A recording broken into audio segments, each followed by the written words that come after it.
what is the definition of leadership? So I use 3 words. First, a leader must have vision. Second, a leader must act, not procrastinate. And if you combine vision and action, you get results. Some are successful, some are failures. A leader with vision but no action is basically a dreamer. And as you know, my reputation is never dreaming but getting something done. So I will focus my talk on my responsibility or leadership since 1986, when I was loaned from Ministry of Defence as a permanent secretary to EDB when the economy went down, but I never went back to defence. So what I will brief you is basically almost 86 to 2006, 20 years of economic development and 20 years of economic leadership. Now, trying to build an innovative society for Singapore. As you know, I used to tell my ministers that Singapore is an abnormal nation because everybody has normal. They have a nation, they have hinterland, they have everything.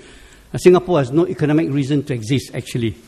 That's one of the reasons why Mr. Lee tried to merge with Malaysia, but we were kicked out.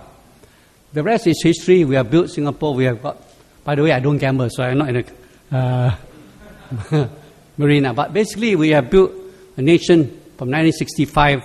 When I finished my A-level at Pre-U in St. Joseph, in August 1965, Singapore became independent. In December 1965 was, where am I now? A new country. Fortunately, I got a scholarship from the Canadian government. I went to Toronto, and then the rest is history. Now, if you look at the economic directions of Singapore since 1965, we have actually gone to 5 phases. My responsibility is from 1986 to 2006. But we can see in 1965 to 75, we really grew as a labor-intensive, skill-intensive. So unlike most nations, we have a domestic economic base. We've actually gone through 5 steps. So when people ask me for my advice in most countries where I do my work, I told them that everything takes time and there are steps. You cannot jump from A to E. Today we are still here, it's still a long way to go. Now I focus on innovation and knowledge because knowledge could be just knowledge. Innovation produces commercial economic activity. Oh, you have jumped already. Oops, should not be. Can you use a PowerPoint? Use the... Yeah, that's jumping already. Flow? Nope, should not be. Should not be. Which version of PowerPoint using? Go down to this center one. That's why I asked her. Go down here. Okay, you follow this one. You see? Go back. Go up. See? That's why I asked about which PowerPoint you're using. Okay. You should be there. See, you can do it. Ooh. Okay, try. Click from the side. Click from the side better. No. Go back. Use that single one. Right? You click from the side safer. Click from that column. Use, no, go up. You have a different version. Can you reduce it? Oh, you have a problem.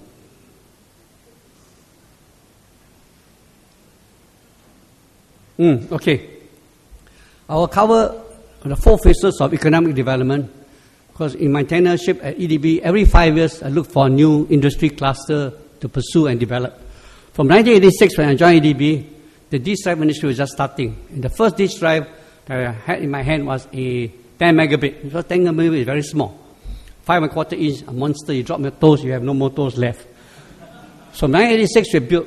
But this industry has one advantage. It has a lot of labor supporting industry from Singapore. Many Singapore companies are involved in making disk drives. So we are very important. But by 1997, you can see it's almost peaked. So by 1990, 5 years after 86, I started to pursue a semiconductor industry. Next. Don't know where you can do it. Okay, good. The semiconductor industry is also another industry that has a lot of local content. The local industry providing components, parts, services to that industry. So from 1990, we started building. It takes about 4 or 5 years to build a facility. By 1992, started taking off. And today it's still thriving, although we are not the strongest in this region. It's basically Japan, Korea, Taiwan, and Singapore. Well, Japan has gone down. There's Korea number 1, Taiwan number 2, Singapore and Japan, possibly Japan is slightly bigger. But we are basically in the custom chip business. Next. By 1995, I realized we better start doing something else to go beyond electronics, disk drive. So we started trying to plan the chemical industry. Now, chemical industry is very land intensive. And originally the idea was put the chemical industry in Jurong. Now, Jurong, as you know, is housing estates, the industrial park. But chemical industry is quite a hazardous industry, it's sterilized land. So I suggested to take over Sentosa, by the way. Everybody jumps. Says, how can you take over Sentosa? I said, Sentosa is a waste of time. There's nothing there. A few hotels. So I threatened them. They said, no, you do something else. I said, okay, I reclaim land. So, next. So I saw some of these islands in Jurong Island. There's actually 7 islands, very tiny one. There's one island with monkeys. So from there, I drew a plan by 1993. By 1995, I told JTC reclaim. The chairman of JTC at that time was Yeo Seng Teck. The CEO was Francis Mark. And they went to complain to the minister. Philip asked us to reclaim land. You cannot guarantee us customers. So I told the ministers that there's no way I can work with the JTC. They refused to move. Can we change the chairman and CEO? So he says, whoever in mind? I said, can I get Wong Hang Kim to come and help? And I got David Lim transferred from New York, where I stationed there for 5 years. He became CEO of JTC. We started reclaiming. See, if I get things done, if anyone stops me, good luck to the person. Next. One back. Next. You jump. You should have one more, the biomedical. Go back, see you can. Click the one before that. See, you are using different PowerPoint. Hey. Next one. See, I blow this up. Now, by 2000, the Jurong Island was about to take off. The land was really opening up and it's still growing. So he says, let's look for another industry that can give us a further boost to our economy. You cannot just stay put. So in 2000, when the first draft of human genome came out in June 2000, the human genome will be a map for human genetics, disease, etc. So I said, let's focus on biomedical in 2 areas, pharma and medical devices. So we started building. Again, we have reclaimed that there's no land in Jurong. They're all polluting industries, already industrial activities. For pharma, land must be clean air, clean space. So we have reclaimed land. Next. So we reclaimed 360 hectares. So there are 2 industries we have reclaimed land. One is Jurong Island with 3,400 hectares, original plan. Anyway, since I left, they are not reclaimed as much as I've done. Tuas is now over 160 plus 360. So there are 360 hectares of land. Next. You already jumped. You better go back. You should go back to the chart. Okay, never mind. This one can go ahead. Okay. Blow it up. Now, the biomedical industry is an interesting industry because, next, it is not just production, which is in disk drive, which is in semiconductor, which is in chemicals. Those 3 industry clusters are basically manufacturing based. The biomedical industry, the center is what I call production, commercial production, product production. But the key is that we are looking at an industry which has potential in this area. Bring medicines, treatments, devices to the patient. But it's always an industry that we can move backwards. I cannot move backward in semiconductor. I cannot move backward in disk drive. I cannot move back in chemicals. The discovery of chemicals is too. So this is the only industry can allow us this. So for this industry, I took over NSTB. Because NSTB was my creation in 1990, but I never ran it. It was not interested in medical, it was interested in engineering alone. So I took over in February 2001. NSTB, I changed the name. Wherever I take over, I change the name, I change the place. I kept my job EDB for biomedical. The rest EDB I left it to my colleagues. I work closely in the Ministry of Health. So this is the only industry that has 3 parties involved. And I coordinate, I chaired all the meetings. Next. Now, in this industry, you realize my focus is on treatment, the patient. So Dr. Tan Chua Chuan was then the Dean of Medicine. John Wong, the head of oncology. Kong Wai Lung is number 2. So 3 doctors and 1 misemployed engineer did all the work. No economists, no lawyers, and no bankers too. So we work on, and so the whole focus of biomedical science, how to bring new science, new treatment to the patient. The manufacturing part in EDB, I'm fully competent. But in the treatment part, I need education. I need to focus on what areas of research. Next. So, in 2001, December, I took over in February 2001. In 2001, I told my minister, George Yeo, who was very obliging. I said, can you do some groundbreaking for us? What groundbreaking do you have? I bring a biopolis out of the house, all the medical research away from the National University, away from the rest of Singapore, in a location nearby. First thing, look at me. Where you got the money? I say, I get JTC built, I just pay rent. So that was a plan for biopolis, which is 7 buildings, all in one go. You remember long ago, in school literature, there's a famous tailor who killed 7 flies with 1 stone. So we have 7 buildings in one go. All at the same time, in 18 months, 2 million square feet.